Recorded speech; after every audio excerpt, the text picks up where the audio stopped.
levando ao cativeiro todo pensamento para a obediência a Cristo. Trará Deus todo pensamento a cativeiro para a obediência a Cristo, de modo que nenhum pensamento inconstante caiba em nossa mente, mesmo enquanto permanecemos no corpo? Alguns têm sustentado com veemência, afirmando mesmo que ninguém será aperfeiçoado em amor, a não ser que em medida igual seja aperfeiçoado no entendimento, de tal forma que todos os pensamentos inconstantes se dissipem, a não ser que não apenas toda afeição e toda tendência sejam santas, justas e boas, mas todo pensamento individual que se esboce na mente seja ponderado e sensato. Esta é uma questão de não pequena importância, porque quantos dentre os que temem a Deus e que o amam, talvez de todo o seu coração, não se tenha afligido por essa causa? Quantos, por não a compreenderem retamente, têm sido não só afligidos, mas ainda grandemente prejudicados em sua alma, apurando-se a raciocínios inúteis, nocivos, retardando sua aproximação de Deus e fraquejando no correr a carreira que lhe estava proposta? Muitos ainda, pela incompreensão do assunto, afastam o precioso dom de Deus, sendo induzidos, primeiro, a duvidar e depois a negar a obra que Deus tem operado em suas almas, e daí ofenderem o Espírito de Deus até que este se retire e deixe-os nas trevas mais profundas. Como é, em meio da abundância de livros que ultimamente se tem publicado sobre quase todos os assuntos, nada temos, entretanto, sobre os pensamentos inconstantes? Pelo menos nenhum que satisfaça a um espírito calmo e refletido para de algum modo preencher tal lacuna. Tomo o encargo de inquirir, primeiro, quais são as várias espécies de pensamentos inconstantes? Segundo, quais são as causas gerais desses pensamentos? Terceiro, quais os que são pecaminosos e quais os que não são? Quarto, quais são os que podemos esperar libertação e podemos orar para o conseguir? Proponho-me investigar, primeiro, quais são as diversas espécies de pensamentos inconstantes. As espécies particulares são inumeráveis, mas, em geral, eles são de duas espécies: pensamentos que se desviam de Deus e pensamentos que se desviam do ponto especial que tenhamos sob os olhos. Segundo, em relação aos primeiros, todos os nossos pensamentos são naturalmente dessa espécie, porque eles estão continuamente desviando-nos de Deus. Nada pensamos acerca de Deus. Ele não está em todos os nossos pensamentos. Estamos, todos e cada um, como observa o apóstolo, sem Deus no mundo. Pensamos naquilo que amamos, mas não amamos a Deus. Por isso não pensamos nele. Ou, se uma vez ou outra somos constrangidos a pensar nele por algum tempo, como não temos, entretanto, prazer nisso, e demais, como aqueles pensamentos nos são não só insípidos, mas desagradáveis e enfadonhos, deles nos desviamos tão depressa quanto podemos, e voltamos ao que amamos para nisto pensar. Assim é que o mundo e as coisas do mundo, que chamamos comer, que chamamos beber, que chamamos vestir, que chamamos ver, que podemos ouvir, que podemos ganhar, com que podemos deleitar nossos sentidos ou nossa imaginação, monopolizam todo o nosso tempo e absorvem todos os pensamentos, enquanto, pois, amamos o mundo, isto é, enquanto permanecemos em nosso estado natural, todos os nossos pensamentos, da manhã à noite e da noite ao amanhecer, não são outra coisa senão pensamentos inconstantes. Terceiro, muitas vezes, porém, estamos não somente sem Deus no mundo, mas também lutando contra ele. Como em todo homem há, por natureza, a mente carnal, que é inimizade contra Deus. Nada de admirável existe.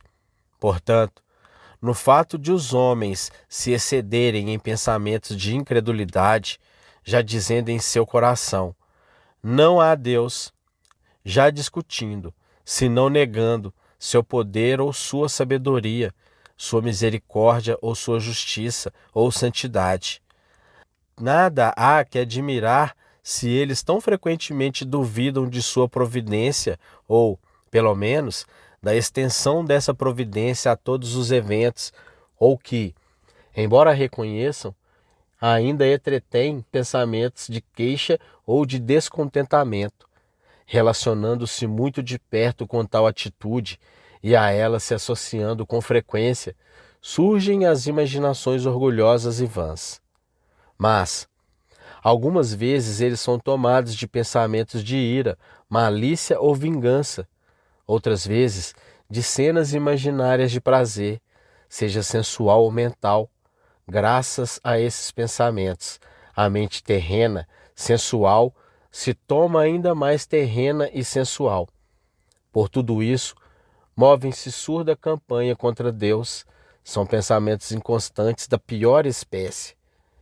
Quarto, amplamente diferentes desta são as outras espécies de pensamentos inconstantes, nos quais o coração não se desvia de Deus, mas o entendimento se desgarra do ponto particular a que se deve ater. Por exemplo, ponho-me a considerar as palavras do versículo que precede ao texto. As armas de nossa milícia não são carnais, mas poderosas em Deus. Penso, este deve ser o caso em relação a todos os que são chamados cristãos. Como, entretanto, as coisas se param de motivo diverso, olhar em torno para quase todas as partes do que se chama o mundo cristão. Que espécie de armas estão os crentes usando? Em que espécie de guerra se acham empenhados, enquanto os homens, quais demônios, urus aos outros se despedaçam em toda a raiva infernal da guerra? Vede como esses cristãos se amam uns aos outros. Neste ponto, são eles preferíveis aos sarracenos ou pagãos? Que abominação se poderia encontrar entre os muçulmanos ou pagãos que se não encontrem também entre os cristãos? E assim, a mente se me desgarra, antes que eu o perceba de uma para outra circunstância. Ora, tudo isso constitui, em algum sentido, inconstância de pensamento, porque, embora este não se desvie de Deus e muito menos lute contra ele, todavia se afasta do ponto particular em que eu tinha em vista fixá-la. Assim como é a natureza, assim, para falar a linguagem corrente em vez da linguagem filosófica, serão as várias espécies de pensamentos inconstantes. Mas, quais são as causas gerais desses pensamentos? Isto passaremos, em segundo lugar, a expor. Primeiro, é fácil observar que as causas da primeira espécie de pensamentos, os que se opõem a Deus ou dele se desviam, são, em geral, as tendências pecaminosas. Por exemplo, por que Deus não está em todos os pensamentos e em cada pensamento do homem natural? Por uma simples razão. Seja ele rico ou pobre, letrado ou inculto, é um ateu. Embora não vulgarmente assim chamado, ele nem conhece, nem ama a Deus, porque seus pensamentos estão continuamente correndo em pós do mundo, porque é uma idolatria. Na verdade, não adora imagens, nem se encurva ante um tronco de árvore. Entretanto, incorre em idolatria igualmente condenável. Ama, isto é, rende culto ao mundo. Busca felicidade nas coisas que se veem, nos prazeres que perecem pelo uso, porque perpetuamente estão seus pensamentos desgarrando-se da própria finalidade de seu ser, o conhecimento de Deus em Cristo. Porque é um incrédulo, porque não tem fé, ou, pelo menos, não tem mais fé do que o demônio. Assim, todos esses pensamentos inconstantes fácil e naturalmente resultam de uma perversa raiz de incredulidade. Segundo, o caso é o mesmo à luz de outros exemplos. O orgulho, a ira, a vingança, a vaidade, a cobiça, a ambição. Cada um desses males ocasionam pensamentos consentâneos com sua própria natureza, e assim acontece em relação a toda a tendência de que a mente humana é capaz. As particularidades são difíceis de enumerar, e nem isso é necessário que se faça. Basta observar que tantas tendências, mas encontra abrigo em toda a alma, quantos são os caminhos pelos quais a alma se afasta de Deus pela pior espécie de pensamentos inconstantes. Terceiro, as causas da primeira espécie de pensamentos inconstantes são extraordinariamente numerosas. Grande parte deles são ocasionados pela natural união da alma com o corpo. Quão imediato e profundamente é o entendimento afetado por uma doença do corpo. Basta que o sangue irrigue irregularmente o cérebro para que termine todo o pensamento normal. Segue-se loucura furiosa, e então adeus pensamento sereno. Sim, basta que a alegria se inflame ou se agite em certo grau, para que a loucura transitória, o delírio, impeça todo o pensamento refletivo. E a mesma irregularidade de pensamento, em certa medida, não é ocasionada por qualquer distúrbio nervoso? Assim, o corpo corruptível oprime a alma e faz que esta pense muitas coisas. Quarto, mas isso se dá somente em ocasião de doença ou de perturbação morbosa? Não, mas em todos os tempos, em escala maior ou menor, mesmo quando haja perfeita saúde, que o homem seja de boa saúde, ainda assim, ele mais ou menos será como delirante uma vez em cada espaço de 24 horas. Ora, ele não dorme? E enquanto dorme, não está sujeito a sonhar? E quem é então senhor dos próprios pensamentos, ou será capaz de preservar a ordem ou a coerência entre eles? Quem poderá então mantê-los fixos num ponto ou evitar que eles errem de polo a polo? Quinto, suponha-se que estejamos despertos. Estaremos sempre tão despertos que possamos governar perfeitamente nossos pensamentos? Não estamos inevitavelmente expostos aos extremos contrários pela própria natureza dessa máquina, o corpo? Alguma vez estamos demasiadamente entorpecidos, demasiadamente pesados e lânguidos para seguir determinada cadeia de pensamento. Outra vez, por outro lado, estamos demasiadamente vibrantes. A imaginação, sem pedir licença, corre para diante, para trás e leva-nos daqui para colar, quer queiramos, quer não. E tudo isso meramente pelo movimento natural das excitações ou da vibração dos nervos. Sexto, mais ainda, quantos desvios do pensamento podem resultar das várias associações de nossas ideias, feitas inteiramente sem nosso conhecimento e independentemente de nossa escolha? Como se fazem essas associações, não podemos dizê-lo. Entretanto, elas se formam de 1000 modos diversos. Nem está nas mãos do mais santo dos homens romper essas associações ou impedir aquilo que constitui suas necessárias consequências e em ser matéria de observação diária. Toque o fogo somente à ponta do estopim e ele imediatamente alcançará a outra extremidade. Sétimo, outra observação. Fixemos nossa atenção em estudo tão atento quanto pudermos sobre um dado assunto. Se surgir algum prazer ou pena, especialmente se for de certa intensidade, nossa atenção será imediatamente desviada, sendo o nosso pensamento arrastado por esse prazer ou por essa dor. Interrompe-se a mais profunda contemplação, desviando-se a mente de seu objetivo favorito. Oitavo, as ocasiões de pensamentos inconstantes partem do íntimo, sendo operadas por nossa própria natureza. Elas também se levantarão, todavia, natural e necessariamente dos vários estímulos dos objetos exteriores. Aquilo que fere algum órgão dos sentidos, os olhos ou os ouvidos, provoca uma percepção mental. Consequentemente, aquilo que vemos ou ouvimos quebrará nossa primitiva cadeia de pensamentos. Todo homem, pois, que faz alguma coisa à nossa vista ou diz alguma coisa aos nossos ouvidos, ocasiona um desvio maior ou menor em nossa mente, tirando-a do ponto com que antes estava preocupada.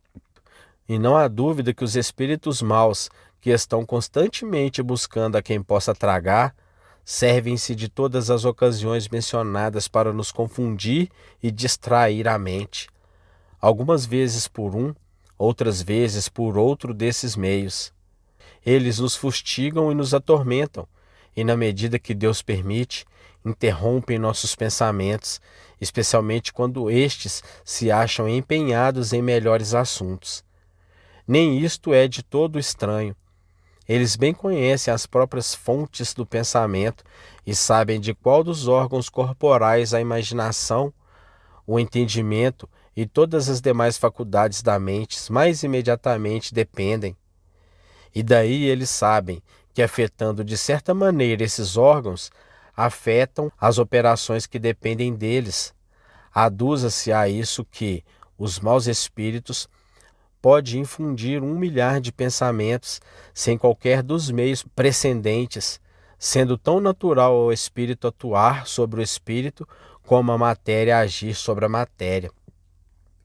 Consideradas essas coisas, não podemos admirar-nos de que nosso pensamento se desgarre com tamanha frequência do ponto que tínhamos em vista considerar. Terceiro, que espécie de pensamentos inconstantes são pecaminosos ou não são?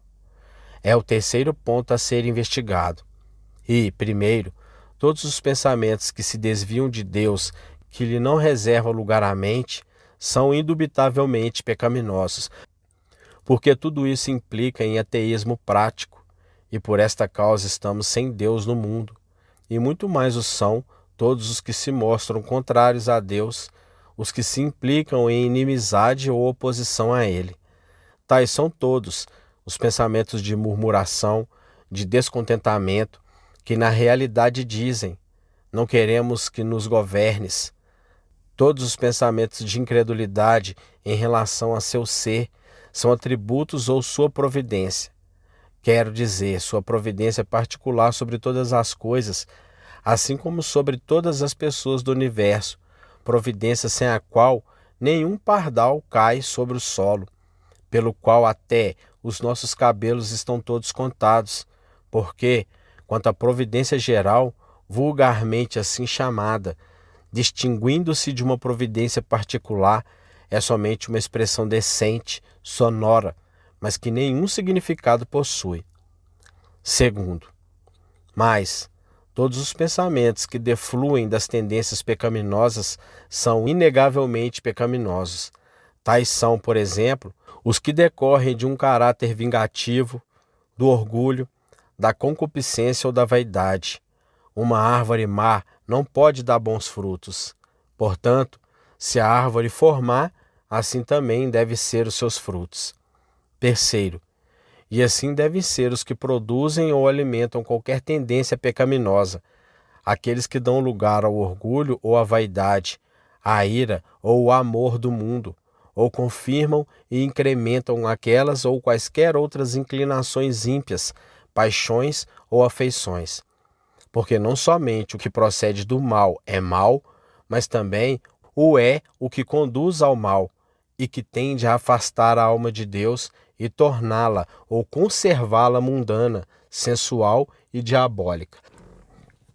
Quarto, daí mesmo os pensamentos que são ocasionados pela fraqueza ou doença, pelo mecanismo natural do corpo ou pelas leis da união vital, pois, por mais inocentes que possam ser em si mesmos, tornam-se, não obstante, pecaminosos, quando produzem, estimulam ou aumentam em nós qualquer pendor pecaminoso, como, por exemplo, a cobiça da carne, a cobiça dos olhos ou a vaidade da vida.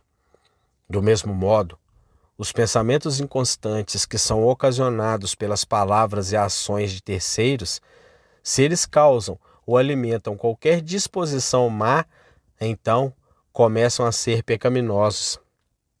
Os mesmos podemos observar em relação aos que são sugeridos ou inoculados pelo diabo, quando tais pensamentos servem a qualquer tendência terrena ou demoníaca, o que fazem se damos lugar a eles e por este meio deles nos assenhoramos. Então vêm a ser, igualmente, tão pecaminosos como as tendências a que servem.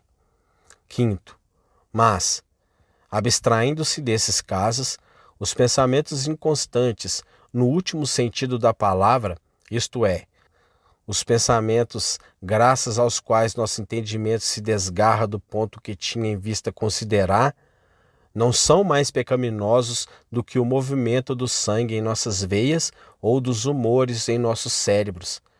Se eles procedem de uma constituição enfermiça ou de alguma fraqueza ou distúrbio acidental, são tão inocentes como o fato de ter-se uma constituição fraca ou um organismo combalido. E certamente ninguém duvida de que o mau estado dos nervos, a febre de qualquer caráter e mesmo um delírio passageiro ou crônico seja consistente com a perfeita inocência.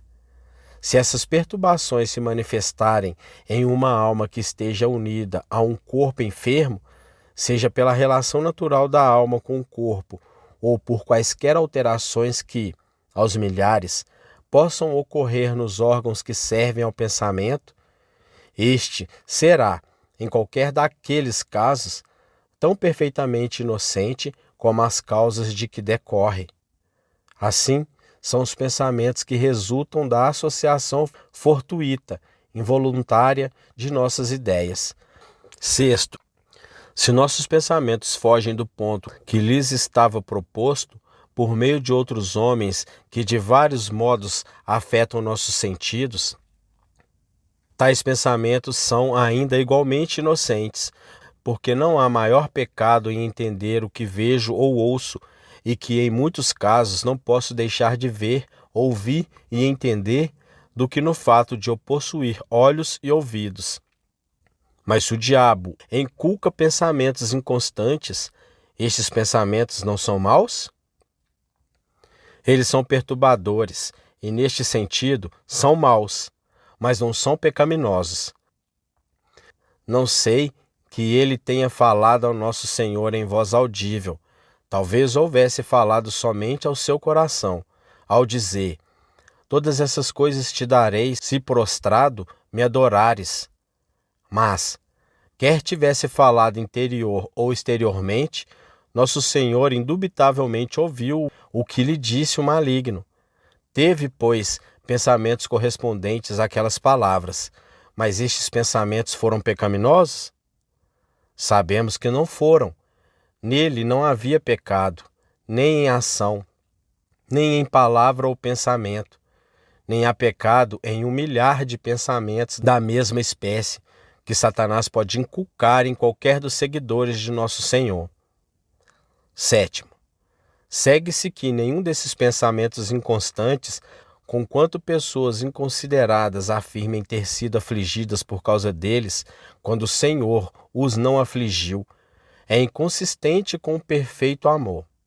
Na verdade, se o fosse, então não só as dores cruciantes, mas até o próprio sono seriam também inconsistentes com aquele amor, porque, sobrevindo essas coisas, qualquer que fosse o objeto em que pensássemos, nosso pensamento se interromperia e vertiginosamente seria encaminhado para outro rumo, e ainda o próprio sono, por ser um estado de insensibilidade e estagnação, daria lugar a esse resultado, já que geralmente se associa a pensamentos que vagueiam sobre a terra, desordenados, selvagens e incoerentes.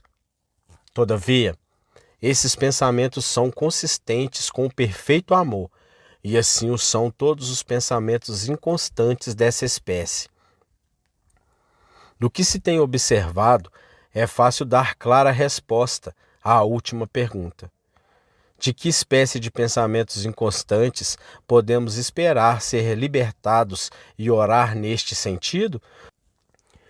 Da primeira espécie de pensamentos inconstantes, aqueles pelos quais o coração se desvia de Deus, de todos que são contrários à sua vontade ou que nos deixam sem Deus no mundo. O que é aperfeiçoado em amor indubitavelmente se liberta. Tal libertação podemos, portanto, esperá-la. Por essa libertação podemos e devemos orar. Os pensamentos inconstantes dessa espécie implicam em incredulidade, se não em inimizade para com Deus. Mas ele destruirá a uma e a outra e porá fim completo a todos eles. E realmente, de todos os pensamentos que são pecaminosos, seremos absolutamente libertados. Todos os que são aperfeiçoados em amor serão libertados deles. Do outro modo, não seriam salvos do pecado. Os homens e os demônios os tentarão por todos os meios, mas não poderão prevalecer. Em relação à última espécie de pensamentos inconstantes, o caso é muitíssimo diferente. Enquanto a causa não for removida, não podemos, com boas razões, esperar que cessem os efeitos. Mas as causas ou ocasiões de tais pensamentos permanecerão enquanto permanecemos no corpo. Enquanto isso se verificar, temos toda a razão para crer que os efeitos também permanecerão. Para focalizar o assunto de modo mais particular, suponha-se que uma alma, embora santa, habite um corpo combalido. Suponha-se que o cérebro esteja completamente desorganizado, de modo que esse estado suceda furiosa loucura, ou todos os pensamentos não serão selvagens e desconexos enquanto durar aquela desordem? Suponha-se que uma febre ocasione essa loucura temporária que chamamos delírio. Pode haver qualquer concatenação de pensamentos enquanto o delírio não for debalado? Sim.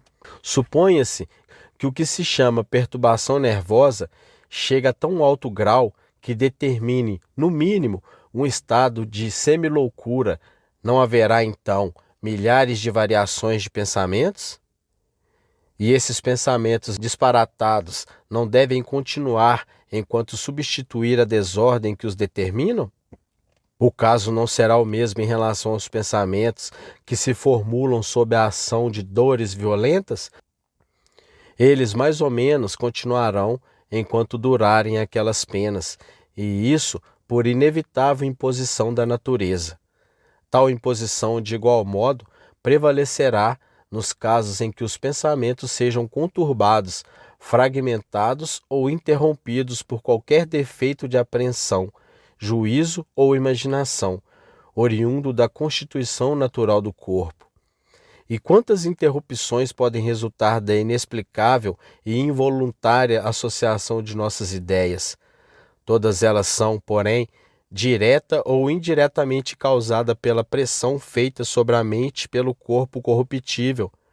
Nem podemos, entretanto, esperar que elas sejam removidas até que este corpo corruptível seja revestido de incorrupção.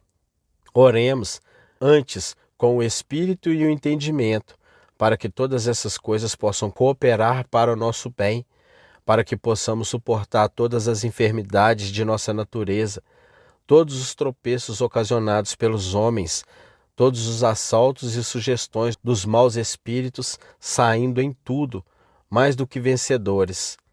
Oremos para que possamos ser libertados de todo o pecado, para que sua raiz e seus ramos sejam destruídos, para que sejamos purificados de toda contaminação da carne e do espírito, de toda tendência, palavra ou obra má, para que possamos amar o Senhor nosso Deus de todo o nosso coração, de toda a nossa mente, de toda a nossa alma e de toda a nossa força, para que todos os frutos do Espírito se encontrem em nós, não somente o amor, o gozo e a paz, mas também longanimidade, doçura, bondade, fidelidade, mansidão, temperança.